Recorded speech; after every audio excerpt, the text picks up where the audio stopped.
नमस्कार मित्रांनो, सातारा म्हटलं की आपल्याला आठवतो तो अजिंक्यतारा, सज्जनगड आणि जागतिक वारसा स्थळ असलेले कास पठार. पण याच कास पठाराच्या वाटेवर निसर्गाच्या कुशीत दडलेलं एक असं रहस्य आहे ज्याबद्दल फार कमी लोकांना माहीत आहे. एका उंच कटड्यावर घनदाट झाडीत आणि एका अंधाऱ्या गुहेत वसलेलं प्राचीन महादेव मंदिर म्हणजेच पेटरीचे शिव पेटेश्वर मंदिर. आजच्या या व्हिडिओमध्ये आपण या प्राचीन विस्मयकारक गुहेची सफर करणार आहोत. चला तर मग निघूया एका नव्या शोधात. साताऱ्याहून कास पठाराकडे जाताना साधारण 15 किलोमीटर अंतरावर पेटरी नावाचे गाव लागते. याच गावाच्या जवळ असलेल्या एका उंच डोंगरावर हे मंदिर स्थित आहे. डोंगराच्या पायथ्यापासून वर मंदिराकडे जाण्यासाठी पायऱ्याची वाट आहे. आजूबाजूला असलेले घनदाट झाडी, पक्ष्यांचा किलबिलाट आणि उंचावरून दिसणारा साताऱ्याचा नयनरम्य परिसर तुमचा थकवा क्षणात दूर करतो.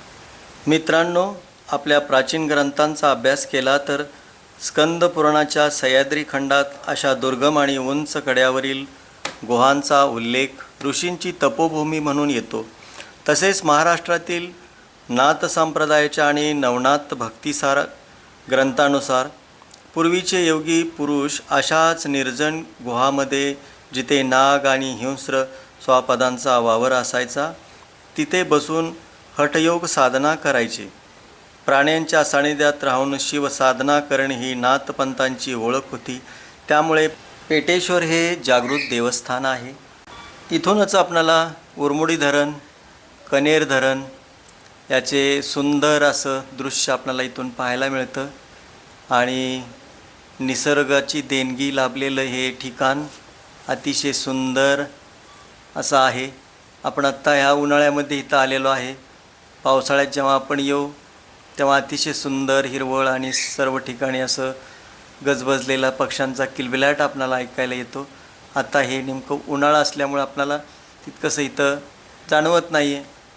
मित्रांनो, पेटरी येथील शिव पेटेश्वर गुहेचा थेट आणि नावाचा उल्लेख शिवलीलामृत किंवा स्कंद पुराण यासारख्या मुख्य ग्रंथामध्ये स्पष्टपणे नसला तरी हिंदू पुराणामधील सह्याद्री खंड आणि शैव पंथांच्या ग्रंथाशी या मंदिराचे भौगोलिक आणि सांस्कृतिक साधर्म्य खूप मोठ्या प्रमाणावर जुळते. स्कंद पुराणाचा जर विचार केला तर स्कंद पुराणाअंतर्गत येणाऱ्या सह्याद्री खंड या ग्रंथामध्ये महाराष्ट्रातील सह्याद्री पर्वतरांगाचे आणि तेथील पवित्र तीर्थक्षेत्राचे सविस्तर वर्णन आहे. या ग्रंथात असे म्हटले आहे की भगवान परशुरामांनी जेव्हा पृथ्वी निक्षत्रिय केली आणि सह्याद्री पर्वतावर निवास केला तेव्हा त्यांनी या रागामध्ये अनेक शिवलिंगाची स्थापना केली आणि ऋषीमुनींना तपश्चर्येसाठी सुरक्षित गुहा दिल्या. पेटेश्वर गुहेची भौगोलिक रचना आणि तिचे उंच कड्यावर असणे हे सह्याद्री खंडात वर्णन केलेल्या ऋषी कंदरा ऋषीच्या गुहा या संकल्पनेशी तंतोतंत जुळते. आपण हे पाहतो एक छोटीशी गुहा. या थंड हवेच्या ठिकाणी बिबट्याला बसण्यासाठी खरंच सुंदर अशी जागा आहे. आपल्याला इथं येताना या सर्व गोष्टीचा डोळसपणे पाहूनच इथे यावं लागतं. हे पाहतोय उंच कठडा आणि एक गुहा, अशा छोट्या छोट्या गुहा आहेत. अतिशय सुंदर असं हे नयनरम्य दृश्य. तुम्ही नक्की मित्रांनो इथं या, ट्रेकिंगचा अनुभव घ्या. ट्रेकिंगसाठी खूप सुंदर असा हा स्पॉट आहे. अतिशय सुंदर. आता ह्या उन्हाळ्यामध्ये सुद्धा इथं थंडावा जाणवतो. ऊन असून सुद्धा इथं एक थंडीचा एक अनुभव येतो आहे. चला तर आपण आता पवित्र अशा साधनेने परिपूर्ण असलेली ही गुहा, जिथं साधू अशा या पवित्र ठिकाणी जिथे साधू संत ऋषी मुनी यांनी कठोर तपश्चर्या करून इथून प्रत्यक्ष महादेवाला प्रसन्न करून घेतलं, असे हे ठिकाण, ज्या ठिकाणी अशा या साधनेचे व्यूज, कंपनं जे आहेत, जे आज इथं आल्यानंतर जाणवतात. आपण जेव्हा इथं ध्यान करतो तेव्हा आपल्याला याची अनुभूती नक्की येते की तपस्वी साधू संतांनी जेव्हा इथे साधना करायला चालू केलं तेव्हा इथे एक ओरा म्हणजेच एक वलय तयार झालं आणि त्या वलयामध्ये जरी हिंस्र प्राणी आले, नाग आले, तरी ते साधू संतांना कुठल्याही प्रकारची इजा पोचवत नव्हते. कारण एक वलय तिथं तयार झालं होतं आणि त्या पवित्र अशा या ठिकाणी आज आपण आलेलो आहोत आणि इथं आल्यानंतर आपणालाही त्याची अनुभूती नक्की येते. कास पठाराच्या वाटेवर निसर्गाच्या कुशीत दडलेलं हे असं रहस्य आहे ज्याबद्दल फार कमी लोकांना माहिती आहे. एका उंच कटड्यावर घनदाट झाडीत एका अशा अंधाऱ्या गुहेत हे प्राचीन मंदिर वसलेलं आहे, जिथे मोठमोठ्या नागांचा वास्तव्य आहे, जिथे आजही नागांनी टाकलेली कात पाहायला मिळते आणि जिथे बिबट्यासारख्या हिंस्र स्वापदांची राहण्याची नैसर्गिक सोय आहे. आम्ही बोलतोय साताऱ्यातील पेटरी येथील शिव पेटेश्वर गुहा मंदिराबद्दल. या गुहेत दर्शन घेताना अतिशय सावधानता बाळगावी लागते, कारण या गुहेच्या अंधाऱ्या कपारीमध्ये मोठमोठ्या नागांचे वास्तव्य आहे. येथे येणाऱ्या भक्तांना आणि ट्रेकर्सना अनेकदा या नागराजांनी टाकलेली मोठी कात म्हणजेच नागाचे वेढे स्पष्टपणे पाहायला मिळतात. स्थानिक लोक सांगतात की हे नाग या मंदिराचे मुख्य रक्षक आहेत. ही गोष्ट इथेच संपत नाही. ही गुहा आकाराने एवढी मोठी आणि दुर्गम आहे की हिच्या अंतर्गत भागात बिबट्यासारख्या हिंस्र प्राण्यांना राहण्यासाठी निसर्गताच सुरक्षित सोय जागा तयार झाली आहे. मानवी वस्तीपासून दूर आणि पूर्णपणे निर्जन असल्यामुळे रात्रीच्या वेळी किंवा शांततेच्या काळात येथे बिबट्यांचा वावर असण्याची दाट शक्यता असते. म्हणून येथे येताना नेहमी ग्रुपने आणि सावध राहून यावे लागते.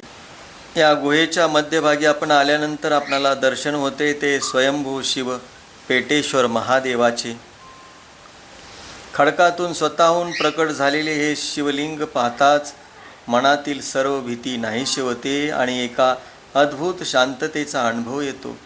उन्हाळ्याच्या दिवसात या गुहेच्या छतातून पाण्याचे थेंब शिवलिंगावर पडत असतात. निसर्गाचा हा जलाभिषेक खरोखरच थक्क करणारा आहे.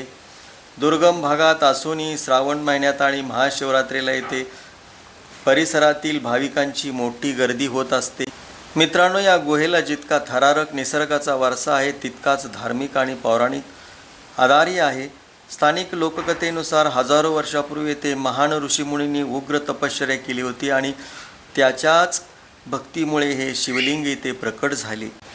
गुहेत जाताना सोबत चांगल्या प्रतीची टॉर्च नक्की ठेवा. गुहेच्या आत शांतता राखा. मोठ्याने ओरडू नका, जेणेकरून वन्यजीवांना त्रास होणार नाही. एकटे जाणे टाळा. नेहमी 3 ते 4 लोकांच्या ग्रुपमध्येच या ठिकाणी भेट द्या. नवनाथ भक्तिसार ग्रंथाशी काही संबंध. महाराष्ट्रात नाथ संप्रदायाचा इतिहास खूप मोठा आहे. नवनाथ भक्तिसार या ग्रंथात नवनाथांच्या मच्छिंद्रनाथ, गोरक्षनाथ इत्यादी तपश्चर्येच्या आणि प्रवासाच्या कथा आहेत. साताऱ्यातील मच्छिंद्रगड किंवा सज्जनगड परिसर नाथपंथाशी जोडलेला आहे. गुहेतून आपण समोरच पाहतोय तो सज्जनगड आपल्याला दिसत आहे आणि गडाच्या पायथ्याशीच असलेले हे उरमोडी धरण परिसर. अतिशय सुंदर असं हे दृश्य आणि हे समोरच पाहत आहे ते आपण गुहा. या गुहेच्या मध्यभागी असलेलं हे शंकराचे मंदिर. हे नंदी समोर आहे आणि नाथ संप्रदायातील अनेक योगी हे निर्जन डोंगराळ भागात हिंस्र स्वापदे, बिबट्या, वाघ आणि सर्प, नाग असणाऱ्या गुहामध्ये बसून हठयोग साधना करत असत. हिंस्र प्राण्याच्या सानिध्यात राहून शांत चित्ताने शिवसाधना करणे हे नाथयोगीचे वैशिष्ट्य होते. पेटेश्वर गुहेत बिबट्याची सोय असणे आणि नागाचे वास्तव्य असणे हे नाथ संप्रदायातील योग्यांच्या साधनस्थळाशी, तपोभूमीशी साम्य दर्शविते. मित्रांनो, आता आपण गुहेमध्ये पाहत आहोत. मंदिराला पुढे लॉक असल्यामुळे आपण फक्त कॅमेरा आत सोडलेला आहे आणि कॅमेऱ्याद्वारे आपण पाहत आहोत. आत लांब आहे अशी गुहा आणि साधना करण्यासाठी आत बसण्याची ही सोय आपल्याला दिसत आहे. ध्यान करण्याच्या ह्या जागा आहेत. अतिशय सुंदर असं हे मंदिर, गुफा,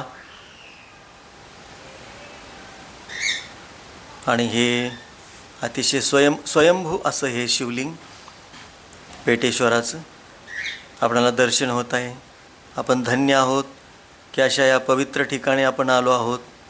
आणि हे साताऱ्यापासून अगदी जवळच असलेलं कास पठार रोडवरील हे शिवमंदिर, ज्या ठिकाणी साधू संतांनी तपश्चर्या करून प्रत्यक्ष भगवान शंकराला प्रसन्न करून घेतलं असं हे ठिकाण, अतिशय सुंदर असं निसर्गाची देणगी लाभलेलं हे ठिकाण. तुम्ही नक्की इथं या पवित्र अशा ठिकाणचं दर्शन घ्या. नक्कीच मनशांती लाभल्याशिवाय राहणार नाही. आणि हेच स्वयंभू असं हे शिवलिंग, अतिशय सुंदर दर्शन आपल्याला होत आहे.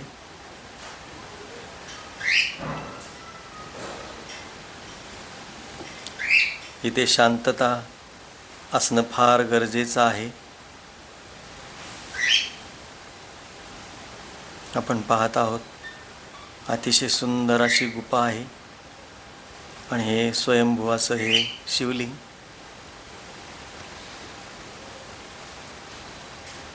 मुख्य म्हणजे इथं आल्यानंतर जे असे कंपनं जाणवतात, एक व्हायब्रेशन्स जाणवतात. इथं साधनेला बसलं तरी एक अनुभूती येते की खरोखरच इथं दिव्य शक्तीचा वास आहे. याची अनुभूती आल्याशिवाय राहत नाही. नक्की इथं या आणि या अनुभूतीचा अनुभव अवश्य घ्या.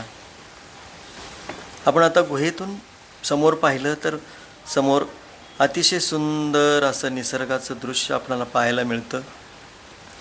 आणि आता आपण पाहतोय की हे वरती असलेले, गुहेच्या वरती असलेले हे अखंड दगड, अखंड असं ह्या दगडात कोरलेलं, आणि अशी छोटी छोटी अशी वरती बिळं दिसत आहेत, ज्यामध्ये नाग आहेत, नागाची बिळं आहेत.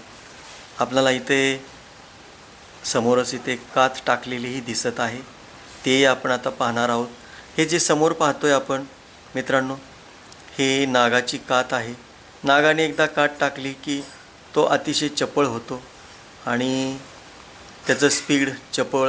ही पहा, भला मोठा हा नाग आहे आणि त्याची ही कात आपण पाहत आहोत. आणि त्याला आता कात टाकल्यामुळं चपळाई खूप आलेली आहे. आणि हे सर्व शंकराचे भक्त असल्यामुळे इथं यांचं वास्तव्य आहे.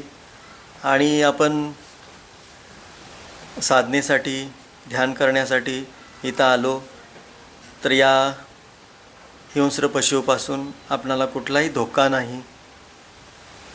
शांत चित्ताने यायचं, ध्यान करायचं, जायचं.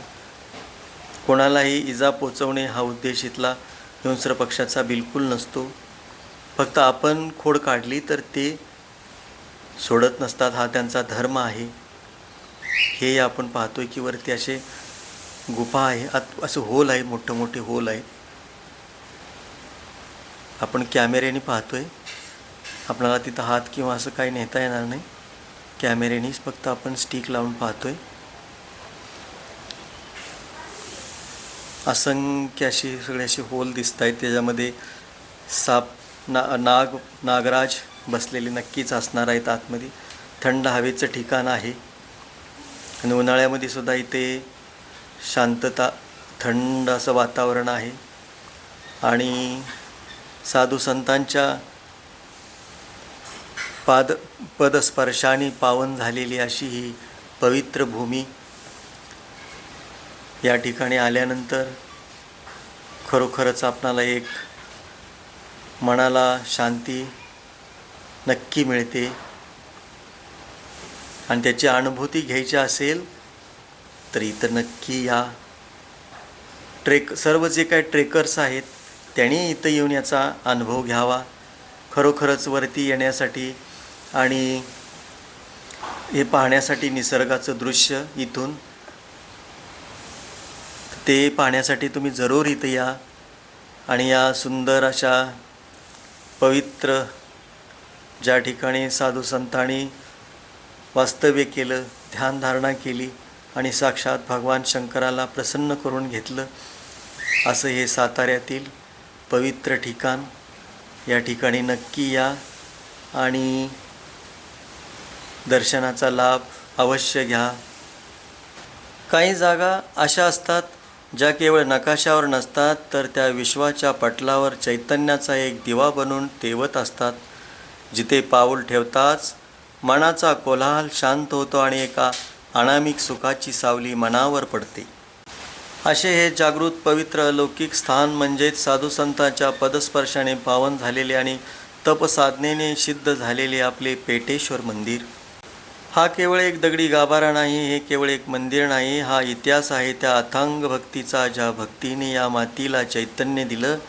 शतकानुशतके इथे अनेक ऋषीमुनी साधू संत आले, त्यांनी आपली पावले इथे उमटवली. त्यांच्या तपाची, त्यांच्या साधनेची आणि त्यांच्या नामाची स्पंदने आजही या मंदिराच्या कणाकणात, इथल्या प्रत्येक पाषाणात जिवंत आहेत. म्हणूनच म्हणतात, ही जागा सिद्ध आहे. इथे वेळ थबकते आणि जीव शिवाशी जोडला जातो. आजही, होय, अगदी आजच्या या धावपळीच्या युगातही जेव्हा तुम्ही या पेटेश्वर मंदिरात येतात, सर्व चिंता बाहेर सोडता आणि गाभाऱ्यात शांतपणे डोळे मिटून ध्यानधारणेला बसता, तेव्हा एक चमत्कार घडतो. डोळे मिटताच बाहेरचा कोलाहल विसरून जातो. एक गोड पवित्र शांततेचा अनुभव येतो. तुमच्या सभोवतालची एक सकारात्मक ऊर्जा फिरू लागते. असे वाटते जणू शतकापूर्वी इथे झालेल्या जपांचे नाद अजूनही हवेत तरंगत आहेत. इथे ध्यान करताना मनाला जी अनुभूती येते ती शब्दात सांगता येत नाही. अश्रू न कळत डोळ्यातून उगळतात, पण ते दुःखाचे नसतात, ते त्या परम तत्वाच्या भेटीचे, त्या सुखाचे असतात. असे वाटते की आपण एकटे नाही आहोत. ती आदिशक्ती, तो पेटेश्वर आपल्या अगदी जवळ आहे, आपल्याला आपल्या माऊलीसारखा कुरवाळत आहे. तुम्हा आम्हासारख्या सामान्य माणसाला इथे ध्यान लावल्यावर त्या सिद्ध पुरुषाच्या तपाचा अंश जाणवतो. मन एकदम हलकं होतं, जणू जन्माचा सगळा थकवा एका क्षणात नाहीसा झाला. चला तर मग काही क्षण स्वतःसाठी जगूया. त्या साधूसंतांच्या ऊर्जेला स्वतःमध्ये साठवून घेऊया. या पवित्र पेटेश्वर मंदिरात या, नतमस्तक व्हा, ध्यान लावून बसा आणि ती अलौकिक अनुभूती स्वतःच्या आत्म्यात साठवून घ्या. कारण पेटेश्वर फक्त दर्शन देत नाही, तो आत्म्याला तृप्त करतो. जगद्गुरू संत तुकोबाराया म्हणतात, तीर्थी धोंडा पाणी देव रोकडा सज्जनी, ज्याचे देखीलिया संग मोहाचा हा होय भंग, ज्याचे चरणीचा रेणू तो हा महालाभ जाणू, तुका म्हणे संता गाठी तरीच या जगजेठी. तुकोबाराय म्हणतात, ज्या भूमीला संतांच्या चरणाची धूळ लागते तो सर्वात मोठा लाभ आहे. पेटेश्वर मंदिराची जागा अशाच अनेक साधुसंतांच्या पदस्पर्शाने पावन झाली आहे. म्हणूनच तिथे पाऊल ठेवताच आपल्याला त्या पवित्र ऊर्जेचा लाभ होतो. ज्याचे देखील या संग मोहाचा हा होय भंग, अशा सिद्ध पुरुषाच्या वास्तव्याने पवित्र झालेल्या जागेच्या सानिध्यात आल्यावर मनातील सर्व कोलाहल, मोह, चिंता गळून पडतात. मंदिरात ध्यान लावल्यावर जी शांतता मिळते ती या मोहभंगाचीच अनुभूती आहे. ज्यांचे चरणीचा रेणू तो हा महालाभ जाणू, ज्या जागेला संताच्या चरणाची धूळ लागली तिथे देवाचा वास असतो. आज जेव्हा तुम्ही या पेटेश्वर मंदिरात ध्यानाला बसता तेव्हा तुकोबारायाच्या या शब्दाची प्रचिती येते. तेव्हा तुम्ही नक्की इथं या आणि या पवित्र अशा ठिकाणाचा, पवित्र मातीचा आणि या पवित्र अशा या ध्यान साधनेने पावन झालेल्या अशा या जागेत अनुभूती नक्की घ्या. धन्यवाद. व्हिडिओ आवडल्यास लाईक करा, सबस्क्राईब करा आणि आम्ही असेच नवनवीन व्हिडिओ तुमच्यापर्यंत नक्की घेऊन येऊ.